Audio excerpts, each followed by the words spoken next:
continuar con una serie de todos los conocimientos que ya adquirimos.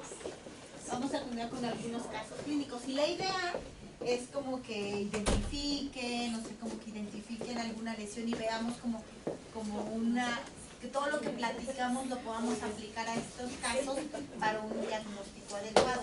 Si nos equivocamos, no importa, o sea, para eso estamos en este curso.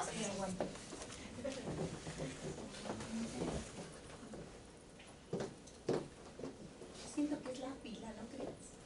¿Será? ¿Sí? No, mira, No quiere, no, es que a veces...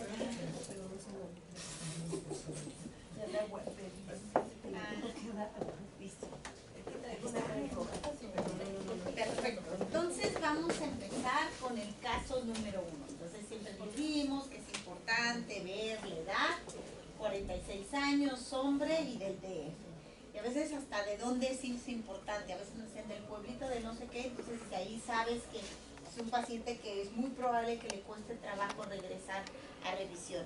Padre hipertenso, 2 hermanos diabéticos y diabetes mellitus, él dice que 6 años, pero acuérdense que tiene 46. Se supone que si inició a los 40, pues podríamos decir que entonces inició joven. Sí. Pues muy probablemente si él lo diagnosticaron a los 40, ya tenía datos de retinopatía diabética. Más si el paciente se está tratando con insulina, sabemos que es un paciente que es como un descontrol importante, hipertenso de 2 meses y él nunca se ha revisado en los ojos, nunca. Y obviamente llega con disminución súbita de la agudeza visual en ojo izquierdo, acompañado de que a ellos te dicen es que veo como sangre, o sea le llaman eritropsia, ¿no? Que ven como rojito. Porque es bien importante, tiene un mes que le bajó la visión, hasta eso es importante, el tiempo que llegan, y esto es importante para darnos cuenta cómo los pacientes, les comento, que llegan cuando ya les bajó la visión. Si a él no le hubiera bajado la visión del ojo izquierdo, o sea, 20-200, no va. Él ve 20-40, que con estenopeico alcanza el 20-20, es alguien que pesa 82 kilos, 140-88, aún con su tratamiento, índice de masa corporal 30, o sea, sabemos entonces es un paciente con obesidad. Y vemos siempre, si tenemos lámpara de hendidura, tratar de ver lo más que podamos, ¿no? La córnea, la cámara anterior que esté formada, que la pupila esté central. Si ustedes ven como las pupilas deformes, a veces los neovasos, los vasitos que vimos, a veces los traccionan y pueden disminuir o pueden alterar la forma de la pupila, ¿no? Y el cristalino está claro. Esto es importante para saber por qué en por qué está viendo 20-200. Si tú ves el segmento anterior y el cristalino está claro y ven con el oftalmoscopio directo y no tiene reflejo rojo, pues entonces tu primera opción es que el paciente muy probablemente sangró. Presión es todavía normal y entonces en el fondo de ojo pues tiene hemorragia vítrea, por lo tanto solamente se va rojo, no vamos a ver ni nada en el fondo de ojo del ojo izquierdo. Pero ahorita les voy a enseñar la fotografía del ojo derecho. Y aquí es como analizar todo lo que hemos platicado.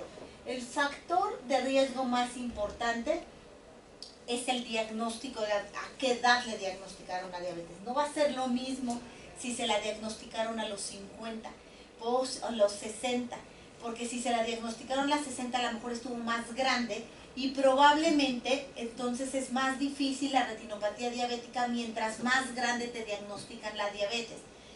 Pero en cambio si a un joven tú se la diagnosticas antes de los 30 años, la posibilidad de retinopatía diabética a los 10 años, o sea a los 40 es del 50%.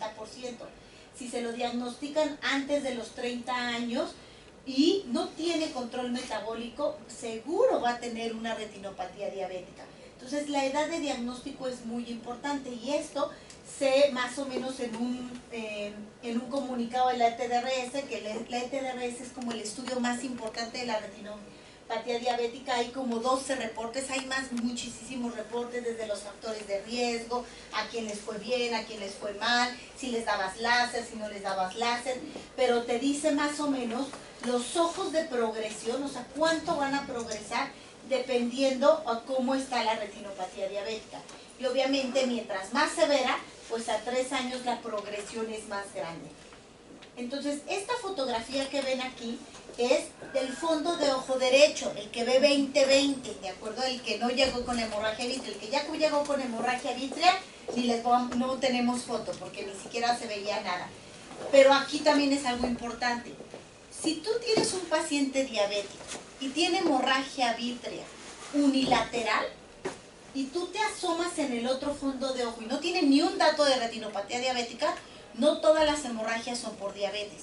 O sea, puede tener una hemorragia por un desprendimiento de vítreo posterior, que jaló un vasito, tiene un desgarro, y también hay que vigilarlo porque a él se le puede desprender la retina. O sea, no es la única causa, pero es la más común. Entonces, y algo, en este caso en especial, lo que tenemos que valorar es que si tú en un ojo tienes hemorragia vítrea, la retinopatía diabética siempre es bilateral, siempre. Asimétrica si quieren, pero es muy raro que sea que en un ojo tengas proliferativa y en el otro leve. Es muy raro, porque recuerden que lo que ustedes están viendo en el ojo es el reflejo de todos sus vasos, los del riñón, los del corazón, los del cerebro. Entonces va a estar igual de los dos ojos, simplemente se adelantó a sangrar el ojo izquierdo. Sé que es difícil, pero a ver, de aquí de esta foto vamos a ir con orden. A ver, ¿tú qué le ves? Vamos viendo con este para que, pero que no los, y de acá si no nos mandas toda la presentación hasta el final. Bueno, estos serían microaneurismas, los exudados serían estos duros. Exacto, ajá. Este también sería un duro. Sí. La verdad también aquí. Duro. La neovascularización. Fíjate, o sea, súper bien, o sea, la vio, o sea, tiene neovascularización en el vaso. Y eso es importante porque si nosotros vemos, o sea, siempre, acuérdense que del nervio óptico los vasos salen gruesos. Si tú ves unos vasitos delgaditos aquí, son neovasos. Entonces, con esta foto que te la va a dar súper bien la cámara no midriática o asomarte con tu oftalmoscopio, lo vas a ver. Entonces, ya tiene neovasos en el nervio óptico y tiene los exudados, microaneurismas. ¿Y qué más le ves? ¿Le ven algo en la fovea? O sea, se ve como una coloración blanquecina. Y entonces, si ustedes le ven algo en la retina, pues, o sea, siempre sospechen edema macular. Entonces, aquí lo importante es que si ustedes ya ven esto, pues ya tienen neovasos. Entonces, por los neovasos, ¿estaría indicada la florangio, sí o no? Sí. Por los neovasos. Sí. ¿Por qué? ¿Qué les va a dar la florangio que no estén viendo? O sea, los neovasos. O sea, si ustedes ya tienen neovasos, el paciente está hipoperfundido. ¿Y cuál es el tratamiento de los neovasos? O sea, ¿con qué trataríamos? Fotocoagulación. Díganme, ¿qué cambiaría la florangio en tu tratamiento? Por eso son estudios de auxiliar diagnóstico. ¿Sabes? Para ayudarte a diagnosticar algo que tú sospeches y entonces decidas si el paciente, que te va a cambiar una idea de tu tratamiento, ¿no? Entonces, si tú ya viste neovasos, ya no le mandes la florangio. Más si es un insuficiente renal con 2.3 de creatinina, ¿para qué? Si ya le estás viendo los neovasos. Entonces, si ya le estamos viendo neovasos, no hay necesidad de mandarle florangio. Eso que quede bien claro. En el momento en que vemos neovasos, la florangio la vamos a mandar según, acuérdense de las indicaciones. Si tú sospeches, y a lo mejor si ella me hubiera dicho, es que es una MIR, y yo le digo, no, es un neovaso. Entonces está la duda entre si es una MIR o un neovaso, le mando una florangio. ¿Cuál es la diferencia entre la MIR y en el neovaso? En una florangio es que la MIR no fuga y el neovaso sí. Pero me va a ayudar para hacer una diferencia.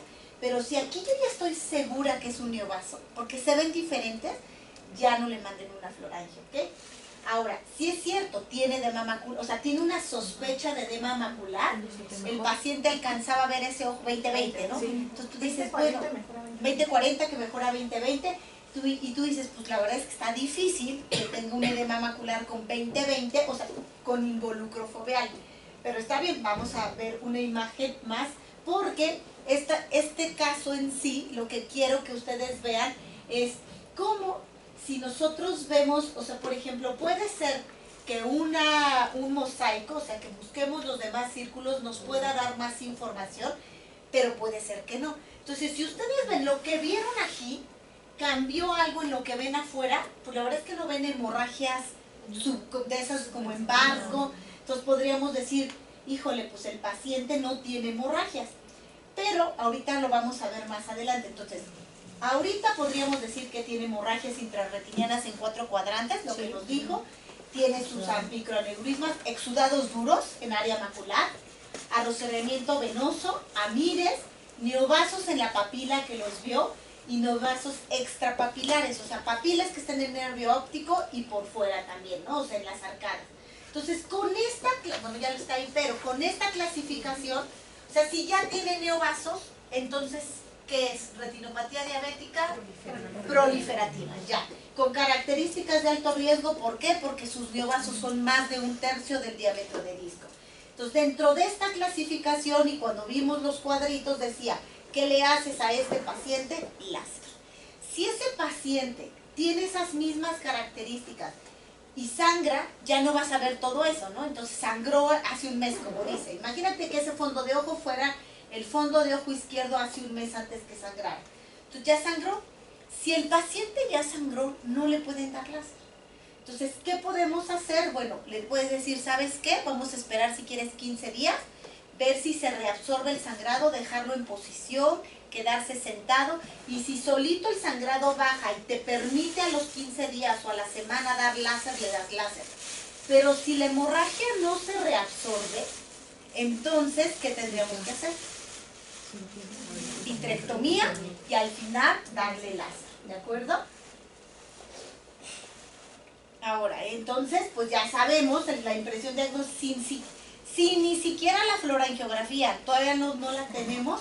La verdad es que no sabíamos que era una retinopatía diabética proliferativa con características de alto riesgo y lo dijeron muy bien, el tratamiento es láser. Entonces, simplemente con la foto clínica, simplemente. Voy a poner otro caso y después vamos a ver las fluorangiografías.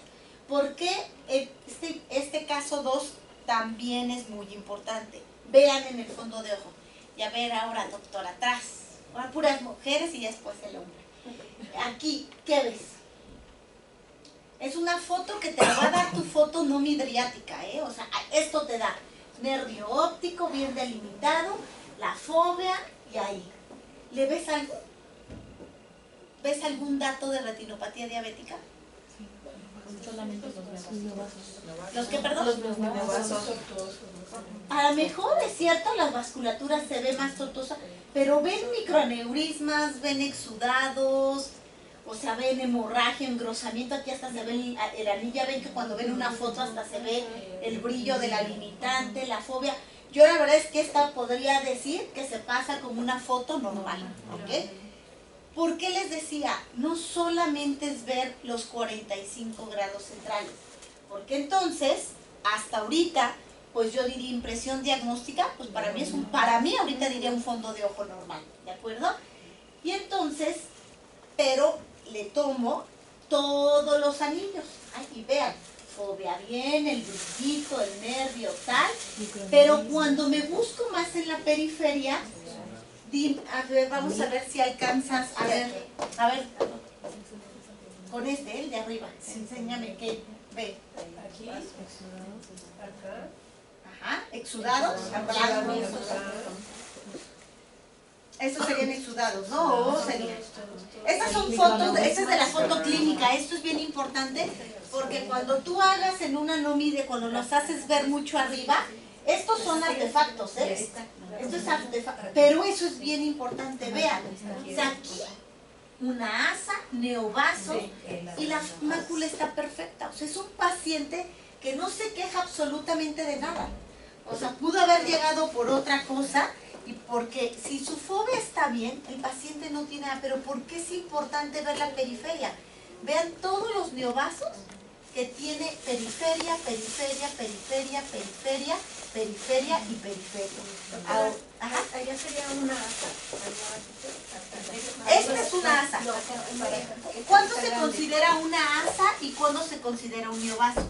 Un neovaso es que tú ves, si tú te das cuenta, por ejemplo, este es el vaso sanguíneo, va, y este es el mismo vaso sanguíneo. Hizo una asa y regresó a su camino original. Y un neovaso es que tú tengas, o sea, sigue su vaso normal y aparte